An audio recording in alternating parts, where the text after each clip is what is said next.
Is Amazon dead, or is it even worth still doing? I'm sure you guys have had this question. I've had this question multiple times, especially if you're just thinking about starting or thinking about the Amazon FBA opportunity. You're probably thinking to yourself, is there still opportunity for me? Am I too late to the game? Well, in this video, I'm gonna address those concerns. And I'm not gonna do it in the typical way that you're probably used to hearing about or listening to on other YouTube channels.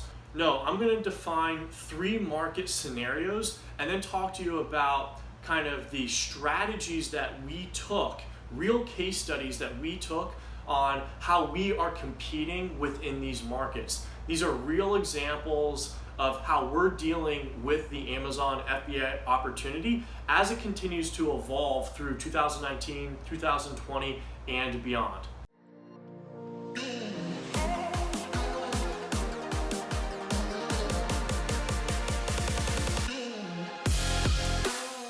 If you guys don't know, my name's Lamar and I'm a 7-figure e-commerce seller. I sell 3 different brands on Amazon. They're all my own private label brands. And then I also do consulting for other e-commerce companies.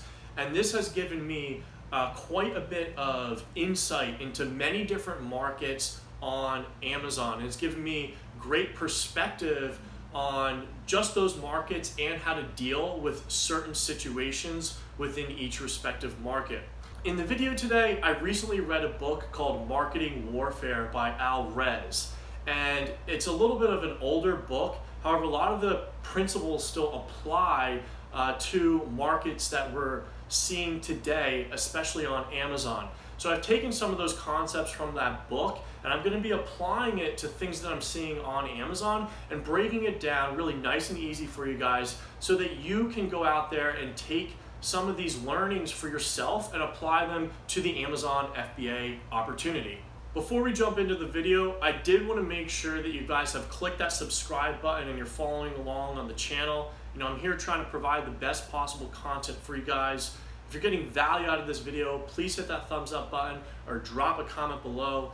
And I'll just keep coming out with videos once a week all about Amazon FBA and the experience that I'm having and how you guys can go out there and replicate my exact same success with Amazon FBA. I also wanted to mention that I just came out with an Amazon FBA Launchpad course. So if you're interested in a complete step-by-step process of everything Amazon FBA, how you can go out there, launch your own idea on Amazon FBA, create a private label brand for yourself, please check out the link in the description below. So let's jump in here into today's video. And the video is going to be broken up into 2 parts here. The first part is going to be about establishing your objective within the respective market. Now, I review a lot of different markets on Amazon, and I'm going to be talking about 3 common market scenarios that I see. And then the second part of the video, we're going to be talking about how to establish a battlefield or a battleground, essentially an avenue or strategy for you to attack your objective.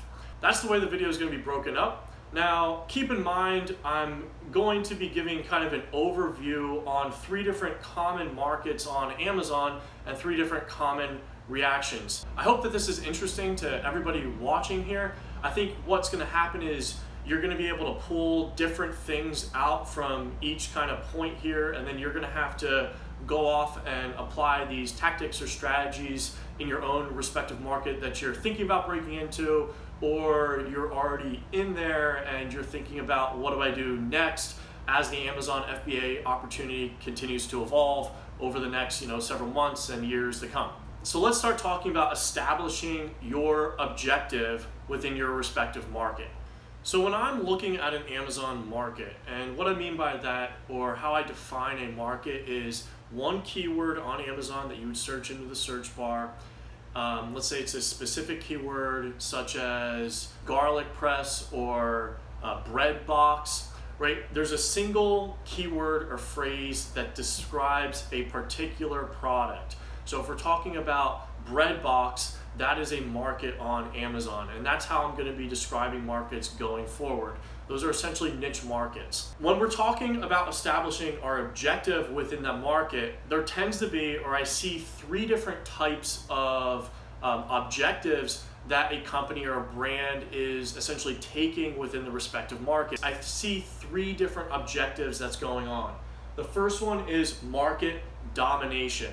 This is essentially the number one seller or the leader within that respective market, and they are doing their best to maintain leadership and defend their position as the number one seller. The next objective within the market is increase market share. This tends to be your number 2, your number 3, your number 4 sellers within the respective market. And what they're essentially trying to do is expand their market share. Oftentimes, and I'm going to be breaking this down a little bit further, is that the number 2, number 3, number 4 seller are attacking the market leader in attempt to expand their market share.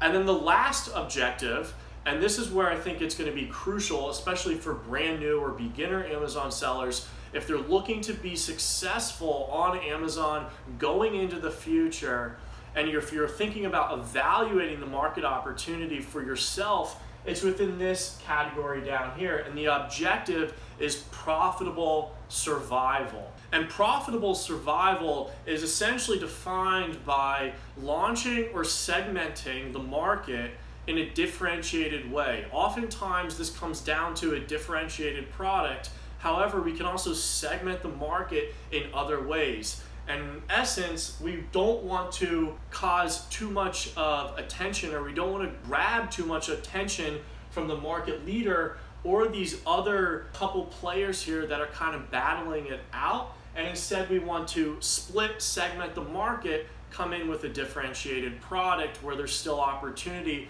for us. Now, it's also important to understand that Amazon is constantly changing very, very fast. And if we don't handle these strategies correctly, or we don't react quickly to the market, it's very possible that these different players can switch spots. So for example, like the market leader might be leader for the past 6, 7, 8 months. However, if they don't defend their position well enough within the market, it's very possible a second contender, a third contender could overtake them if they have an aggressive offensive attack, which is what I'm going to get into a little bit later. Likewise, a profitable survival objective for yourself, or if you break into the market successfully, is quite probable that you can then leapfrog, become that second or third or fourth best seller within that specific category, and then you'll end up finding yourself potentially with enough resources able to attack the main leader within the market. So now that I've kind of outlined the different objectives that can be taken when approaching the Amazon FBA opportunity, now let's talk about different battles, or establishing your battle to break into one of these markets. So now let's talk about establishing your battle. And I know I just wrote up a bunch of information here on the board. Don't get ahead of me and don't look down here just yet. I'm going to go through each one of these points, describe them, and then give you real case studies, real examples of how we are dealing with each one of these situations. So the first battle type that I want to talk about here is a defensive warfare strategy. This is a strategy that I see the number one sellers or the top sellers doing in the respective category. Granted that they know what they're doing and that they're able to identify attacks coming onto them, right? These are all kind of, in some sense, ideal situations.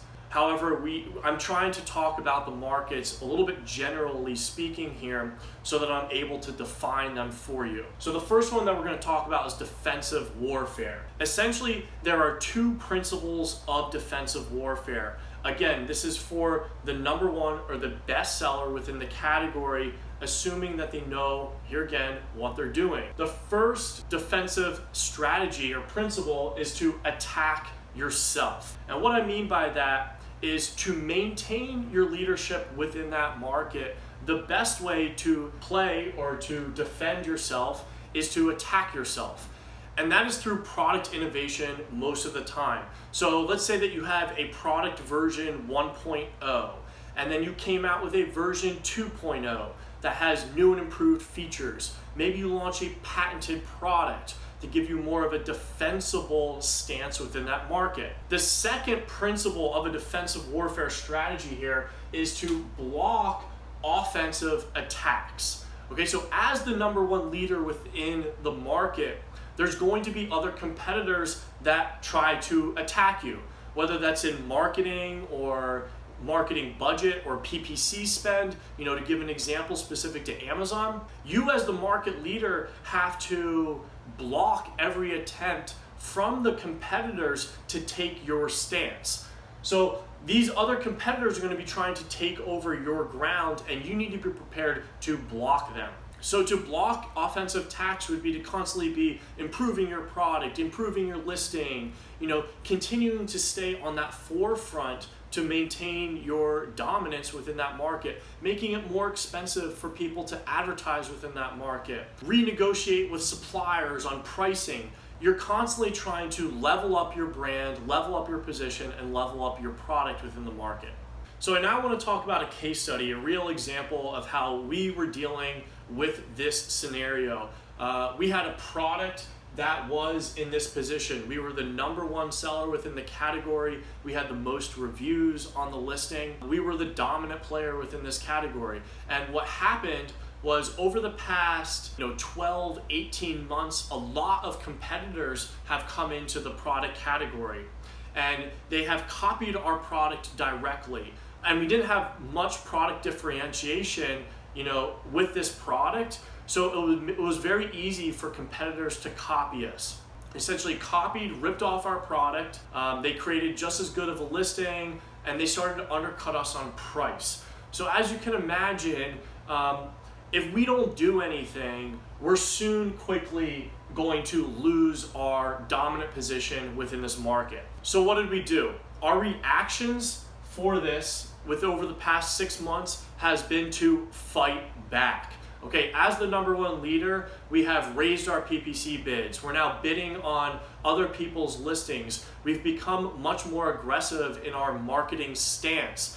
We've upgraded our images, our listing quality. We're positioning the product more as a premium. We have been studying what these smaller sellers are essentially doing as they're attacking us. What are they doing that's well? What can we learn from them? Here we are, this big, massive player within this market. They don't have as large of marketing budgets that we have. So essentially we can burn them out. And that's what's been happening. So as competitors continue to launch in this market, it's kind of like whack-a-mole. We overspend to push them down. Our marketing is more established, it's premium, and we force them out of the market. In addition to that, or as this market continues to evolve, we started to attack ourselves. We started to do easier product innovations, such as offering new colors, new size variations. We came out with a version 2.0. And then finally, we started looking into patented products. What can we do to change or improve the product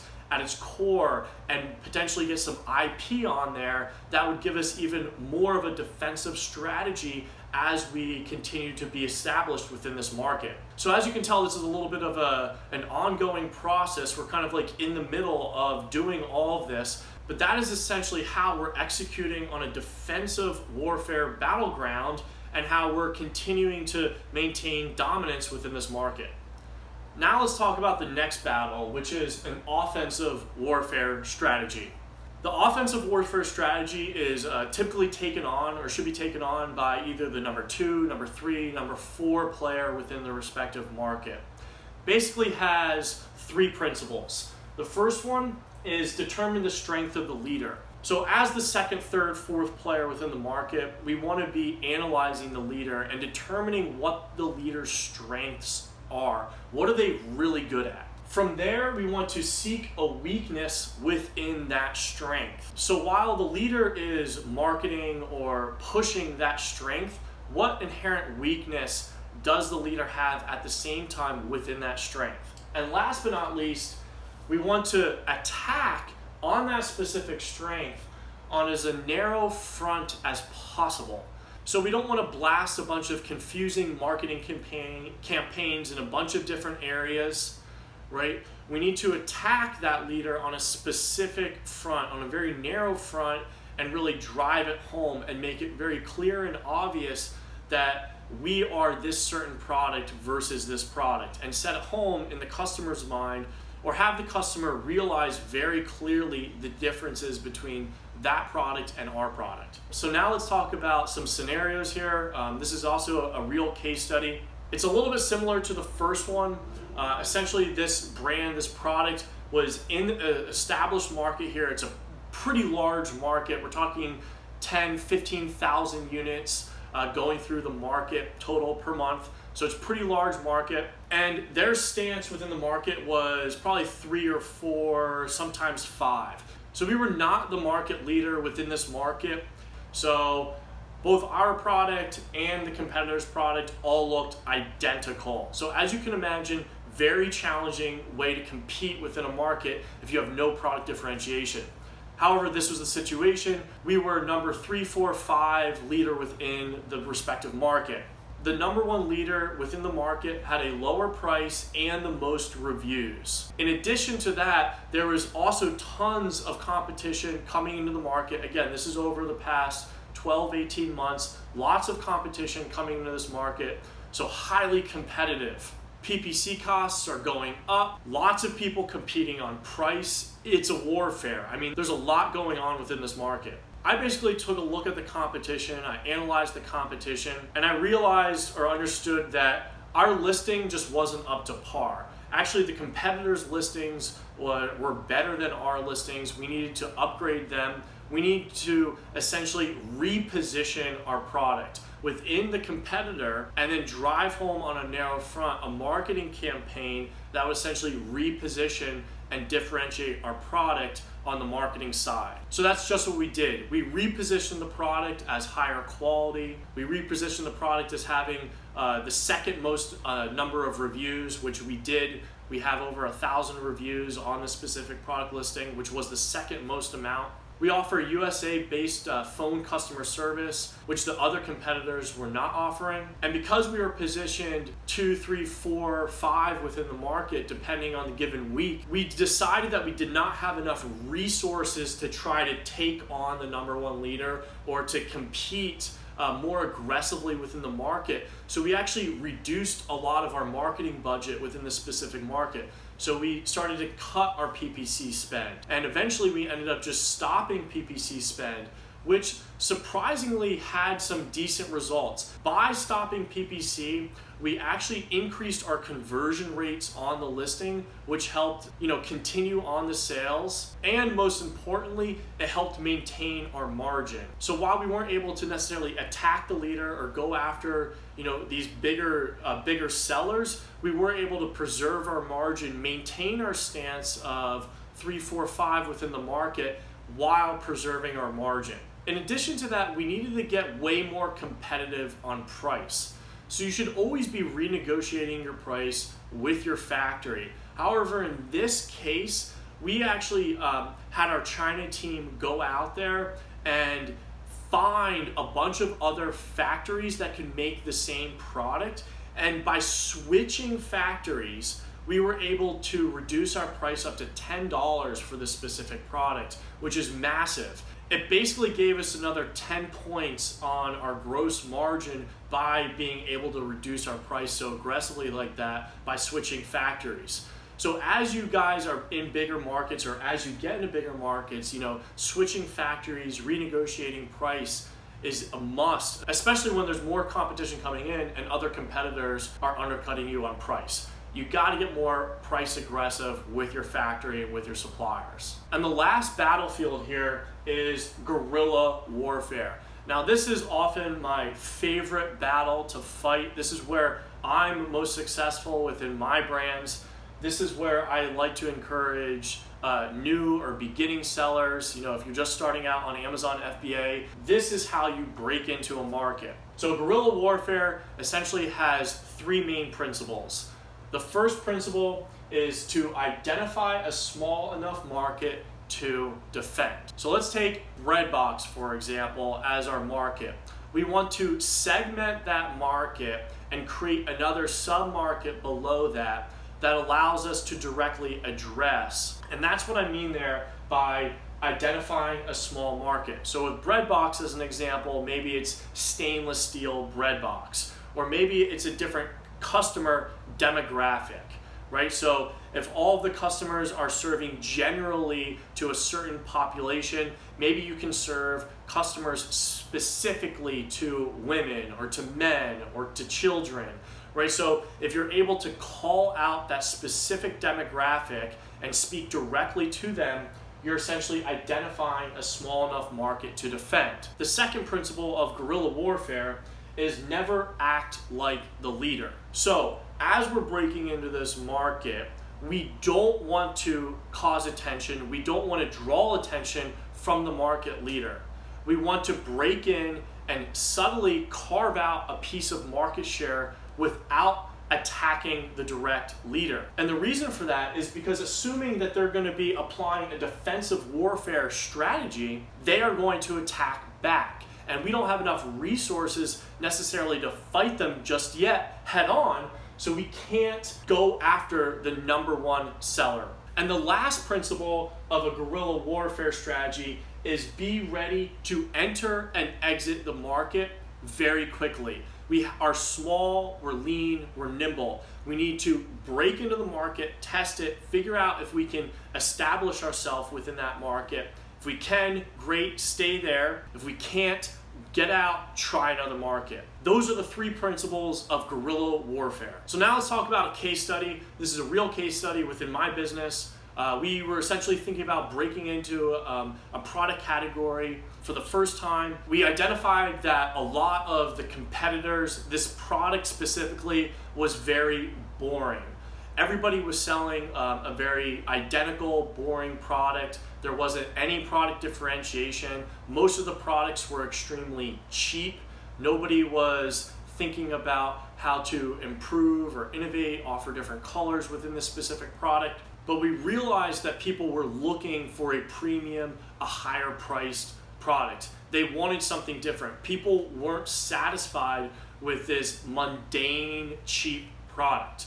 So our strategy was to break into the market with a product that's actually priced 3 to 5 times higher than the number one bestseller. I'm a big proponent of breaking with premium products. I think it's a great way to differentiate yourself, segment that market a little bit, and not to mention have a greater margin. But most importantly, and the key to this, is that we spoke directly to a specific type of customer. We were able to pull a specific type of customer away from the masses and talk directly to them and told them kind of the benefits, the pros of our product and why they should spend 3 to 5 times more than the number one seller. And in fact, I don't think that we ended up stealing much market share away from the number one seller at all. I think people that still want the cheap, ugly version of this specific product are still going to buy that product. And people that want the premium version are going to buy our product. And you know what? They'll probably end up buying both products at the same time as well. So if anything, we might have extended or grown the market share a little bit by segmenting it. We launched that product about 3 years ago, and today we're not the number one bestseller. We're actually probably, here again, 4, 5, maybe 6th, depending on the week within the respective category.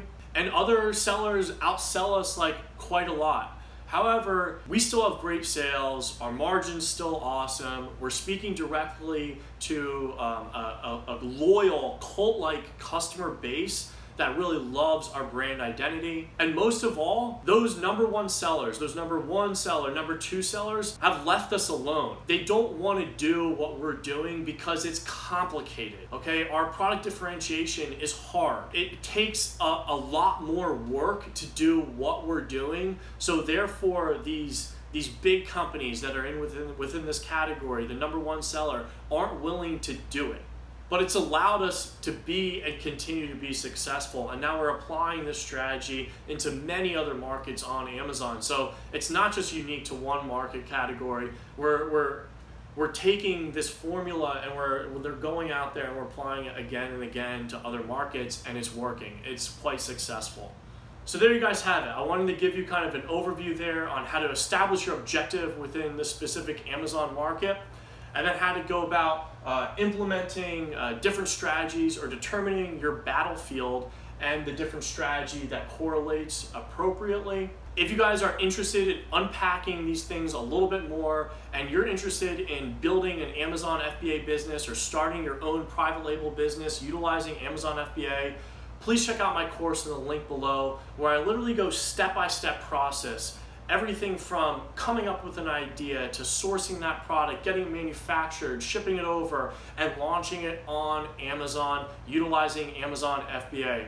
I break it down step by step so that you guys can go out there and replicate my exact same success. I hope to see you join the course. In addition to the course, we have an awesome mastermind community that's going and building very strongly. You know, I spend hours every single week helping students of mine with questions, answers, concerns that they have with building their own private label business on Amazon. So I hope to see you guys in there, but if not, I'll see you on the next video. Until next time, peace.